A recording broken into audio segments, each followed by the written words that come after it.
तो हाँ जी, ये है मेरी एंट्रेंस। ठीक है, तो ये मुझे मिल गया मुझे रेजिडेंस कार्ड।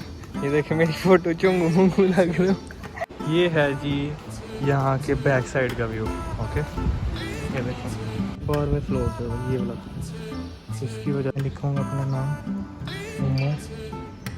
करके आप यहाँ पे मलेशिया में कैसे घर रेंट कर सकते हैं, कैसे आप रूम ले सकते हैं, कैसे आप स्टूडियोज ले सकते हैं। बहुत ही मज़े का व्यू है यहाँ का। हे गाइस, कैसे हैं आप सब? मैं वो बेहतरीन। तो आज का व्लॉग कुछ यूँ होने वाला है कि मैंने मलेशिया में अपना एक अपार्टमेंट लिया है जिधर मैं शिफ्ट हो चुका हूँ। पहले मैं अपने भाई के साथ रहता था, लेकिन अब मैं अलग हो चुका हूँ क्योंकि भाई की कुछ प्रॉब्लम थी। भाई ने किसी और जगह जाना था, तो वो मेरे काम से बहुत दूर पड़ रहा था। तो मैंने अपने काम के आसपास ही अपना एक अपार्टमेंट ले लिया जिधर मैं शिफ्ट हो चुका हूँ। आज आपको अपना अपार्टमेंट पूरा दिखाऊंगा और यहाँ का माहौल दिखाऊंगा कि यहाँ का माहौल कैसा है। ठीक है, ये वीडियो काफ़ी इन्फॉर्मेटिव होने वाली है, तो आपने वीडियो अंत तक देखनी। तो बगैर किसी टाइम जाए कि हम शुरू करते हैं, लेट्स गो। तो हाँ जी, ये है मेरी एंट्रेंस। ठीक है, और ये मेरे शूज़ वगैरह पड़े हुए हैं सारे। ठीक है, यहाँ से हम अंदर जाएँ तो ये आ जाता है, रुपये मैं लाइट चला लूँ। हाँ जी, तो ये आ जाता है जी किचन। किचन में आ जाती हैं ये चीज़ें, ये ओवन आ जाता है। ये सब कुछ मुझे जो है ना घर वालों के ओनर से मिला है, ये जो जिनका घर था उनसे मिला है। ये चीज़ें हैं, साथ में बर्तन हैं, ये बर्तन है। उसके बाद ये चीज़ें हैं, ये कपड़े धोने वाला एरिया, ये बहुत गंदा है। ये मशीन भी उन्होंने ही तकरीबन दी है, सब कुछ उन्होंने ही है। मैंने जस्ट आके रहना शुरू कर दिया। ये उनकी 2 फ्रिजें हैं, ये टेबल है खाने पीने के लिए। उसके बाद ये एक रूम है। उसके बाद ये एक है, ये एक है, वो है। उसके बाद वो पीछे है और एक ये है। ठीक है, उसके बाद ये एक वॉशरूम है, ये एक वॉशरूम है। ओके, उसके बाद जी यहाँ पे वाईफाई भी है फ्री में। उसके बाद जी ये एक वॉशरूम है। ओके, ये एक रूम है। अच्छा, ये जो रूम नंबर 5 है ना, ये मेरा रूम है। ठीक है, इस घर में तकरीबन 6 लोग रहते हैं। ये रूम नंबर 6 है, वो रूम नंबर 4 है। ठीक है, ये रूम नंबर 2 है, वो 1 है, और ये 3 है। ठीक है, इस घर में तकरीबन 6 लोग रहते हैं। ठीक है, लेकिन अलग अलग रूम है। ये रूम के इस तरह के हैं कि जिस तरह जापान में नहीं होते हैं जो बीच में ही सब कुछ होता है, जिस तरह स्टूडियोज़ वगैरह होते हैं, किचन होता है, वॉशरूम होता है, ईच एंड एवरीथिंग बीच में ही होता है। तो ये ऐसे रूम है। तो ये लोग तकरीबन बाहर ही नहीं आते, महीना 2 महीने बाहर ही नहीं आते, क्योंकि इनके रास्ते भी आई थिंक अलग हैं अंदर से। तो ये मैं आपको दिखा नहीं सकता बिल्कुल भी। तो ये मेरा रूम है, मैं आपको रूम दिखाता हूँ। ओके जी, ये है मेरा रूम।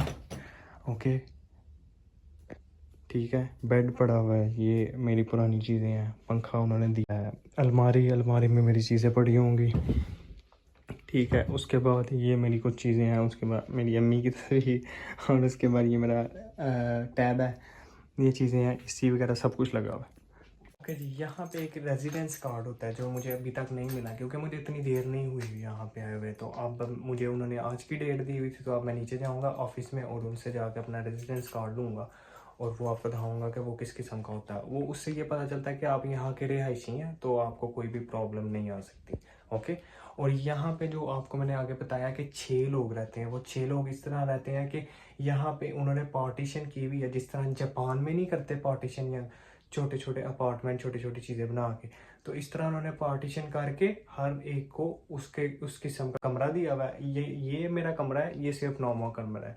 जो साथ वाले कमरे हैं उनके बीच किचन, जिस तरह स्टूडियो होता है उस तरह का सिस्टम है। तो वो तो मैं नहीं रहा सकता क्योंकि वहाँ पे लोग रहते हैं। अब हम चलते हैं अपना सबसे पहले रेजिडेंस कार्ड लेने, फिर जब वो ले लूँगा तो आपको डिटेल से बताऊँगा कि कैसे लिया जाता है और कैसे अपार्टमेंट और कैसे रूम यहाँ पे रेंट किए जाते हैं। ठीक है, चलो चलें, लेट्स गो। सबसे पहले हम यहाँ की लाइट बंद कर दें, फिर चलते हैं।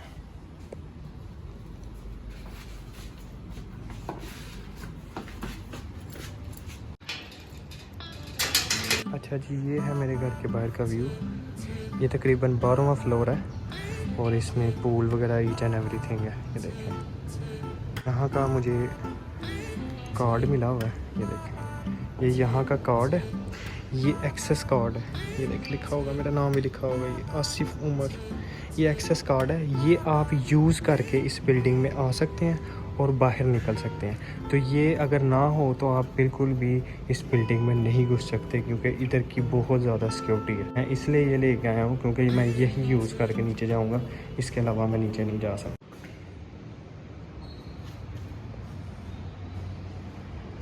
मैंने कार्ड लगाना है, फिर बंद करनी है और मैंने जाना है 3 पे। 3 दबा दी, अब ये ट्रक नीचे आएगी।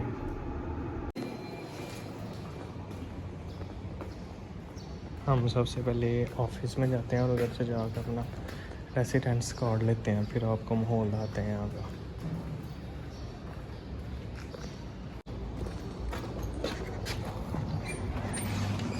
हेलो, तो ये मुझे मिल गया, मुझे रेसिडेंस कार्ड। ये देखे मेरी फ़ोटो चुंगू मुंगू लग रहा हूँ। ठीक है, ये मेरा रेसिडेंस कार्ड है। ओके, तो ये है यहाँ का जी पूल। अगर आपके पास ये नहीं तो आप यहाँ पे नहा नहीं सकते। ये बच्चों वाला एरिया है और ये जो है ये सारा बड़ों वाला एरिया है।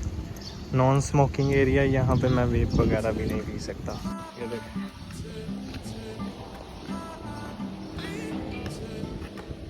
ये देखें, बहुत ही मज़े का व्यू है यहाँ का।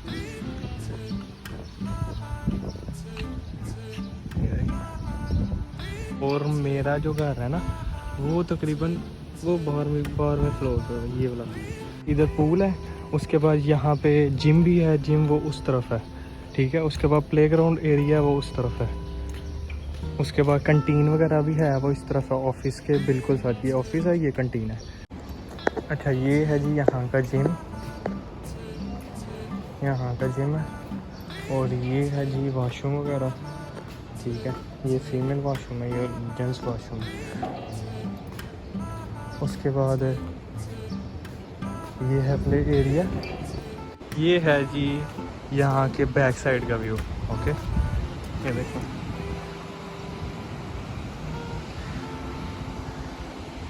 अब मैं घर जाऊँगा और जाके अपने कपड़े वगैरह बदलूँगा, क्योंकि आज मेरी छुट्टी है। तो आज मैं इंजॉय करूँगा, नहाऊँगा। तो आपको फिर सारी डिटेल बताऊँगा कि क्या सिस्टम का है यहाँ का, किस तरह आप रेंट कर सकते हैं, किस तरह आप ले सकते हैं। Okay, let's go. तो मैं आ गया नीचे। सबसे पहले हमें यहाँ पे अपना नाम लिखना पड़ता है कि हमने क्या करना है। तो सबसे पहले मैं लिखूँगा अपना नाम, उमर। ठीक है, ये है आपका पासपोर्ट नंबर। यहाँ से हम पहले नहाएंगे और फिर हम पूल में घुसेंगे। ओके, ये देखें, ये पानी इनका बहुत ही ज़्यादा साफ़ है कि पाँव वगैरह सब कुछ नज़र आ रहे हैं। उसके बाद है जी ये व्यू पूल के बाहर का। ये देखें, ये देखें, ये वो ऊपर जो आपका मैंने पहले बताया, वो ऊपर मेरा घर है। और ये जो पूल है, ये जो जिम वगैरह जितनी भी फैसिलिटीज़ हैं इस घर की, वो आपको 3rd फ्लोर पे मिलेंगी। और इस घर की एक मुझे बहुत ही अच्छी चीज़ लगी है कि नॉर्मली अगर आप कहीं भी इन जैसी बिल्डिंगों में अगर आप घर लेते हैं ना, तो आपको उस घर में दुकानें वगैरह दूर मिलेंगी, आपको नीचे नहीं मिलेंगी। लेकिन इस घर का सिस्टम का ये है कि आपको नीचे ही इसके 2nd फ्लोर पे आपको टोटली हर चीज़ की दुकान मिलेगी। आपने कोई चीज़ वाली दुकान ढूंढनी है वो मिलेगी, आपको मैकडोनल्ड मिलेगा, KFC, सबवे, एक मॉल के संग मिलेगा। तो आप यहाँ से बिल्डिंग से ही आप दूसरे फ्लोर पे जाएंगे तो वो आपको सब कुछ मिल जाएगा। हे गाइस, मैं ये बात कर रहा था कि अगर आपने इस जगह पे मलेशिया में ऐसे घरों में, ऐसी बिल्डिंग्स में अगर आपने घर लेना है या आपने रेंट करना है या आपने रूम लेना है, ये एजेंट हायर करना पड़ेगा। वो एजेंट आपको मिलेगा ऑनलाइन या आपका कोई दोस्त वगैरह है मलेशियन, उसके थ्रू। अगर आपको वो मिल जाता है तो उसके बाद वो एजेंट आपसे बात करेगा कि आप कहाँ से हो, आप क्या जॉब करते हो, आपका मतलब कि मंथली इनकम कितनी है। वो जब आपको मंथली इनकम आपकी पता चल जाएगी उसको, तो फिर वो आपको पूरी डिटेल एक सेंड करेगा। फिल करना पड़ेगा कि आप कहाँ रहते थे, क्या जॉब है, कौन सी कंपनी है, कितने आप पैसे कमा लेते हो, कितने अर्न कर लेते हो, वो सब कुछ बता के फिर आपको वो एक और फॉर्म देगा जिसके अंदर लिखा होगा आपने 2.5 आपने डिपॉजिट देना है। 2.5 का डिपॉजिट का मतलब है कि आप 2 मंथ का और 1.5 मंथ का आपने किराया सबसे पहले देना है। उसके बाद आपको वो बिजली के बिल और पानी के बिलों के पैसे बताएगा और आपकी जो जो फैसिलिटीज़ होंगी वो तकरीबन पैसे बताएगा। तो ये इन घरों का है सिस्टम। अगर आप जिधर मैं पहले अपने भाई के साथ रहता था उस जगह पे अगर आप जाते हो तो उधर आपको कोई एजेंट वगैरह हायर नहीं करना पड़ेगा। उधर इस सिस्टम ये होता है कि आप अगर गुजर रहे हो किसी रास्ते में तो आपको वो बाहर बैनर मिलेंगे लगे हुए कि ये घर किराए पे है या ये घर हमने बेचना है। तो उधर जस्ट आपने कॉल करनी है और आपने बताना है कि मुझे ये घर चाहिए। इसी तरह ही आपको आपका एडवांस किराया लेंगे और कोई चीज़ नहीं लेंगे, वो आपको फिर उस घर की चाबियाँ दे देंगे। लेकिन एक एग्रीमेंट होता है 1 साल का या 6 महीने का या 2 साल का। तो अगर आपने 1 साल का रहने के लिए आपने एग्रीमेंट साइन किया तो आपको 1 साल बाद वो डिपॉजिट देंगे, लेकिन इस बिना पे कि आपने उनको घर को खराब तो नहीं किया। अपना घर देखेंगे क्या सिस्टम का रहा सब कुछ ठीक है तो आपको डिपॉजिट फुल दे देंगे, अगर नहीं कटिंग वगैरह करके देंगे। और जिधर मैं पहले रहता था अपने भाई के साथ उधर सिस्टम ये था आप डिपॉजिट वो हाई में नहीं थे देते, और अगर आपने डिपॉजिट वापस लेना है तो आपने 2 या 3 महीने का किराया नहीं देना और फ्री रहना है। तो वो आपका सिस्टम क्लियर हो जाता है कि आप यहाँ पे मलेशिया में कैसे घर रेंट कर सकते हैं, कैसे आप रूम ले सकते हैं, कैसे आप स्टूडियोज़ ले सकते हैं। तो सेम ही प्रोसेस होता है सारी चीज़ों का। तो अगर आप यहाँ आते हैं, अगर यहाँ आप आके काम वगैरह कर रहे हैं, अगर यहाँ आके आप स्टडीज़ वगैरह कर रहे हैं, तो मैं आपको यही रेकमेंड करूँगा कि आप जहाँ पे स्टडी कर रहे हैं उन जगहों पे ले लें, लेकिन वो थोड़ा महंगा देते हैं। नहीं तो आप अगर खुद अफोर्ड कर सकते हैं तो वो ले लें। अगर आपको ये वीडियो पसंद आई हो तो लाइक सब्सक्राइब और शेयर करना ना भूलना। हम आपको मिलते हैं नेक्स्ट व्लॉग में। और पहले मैं व्लॉग बहुत लेट डालता था, लेकिन अब मैं कोशिश करूँगा हफ्ते में 1-2 व्लॉग डालता रहूँ। तो आपको मिलते हैं नेक्स्ट वीडियो में। Okay bye.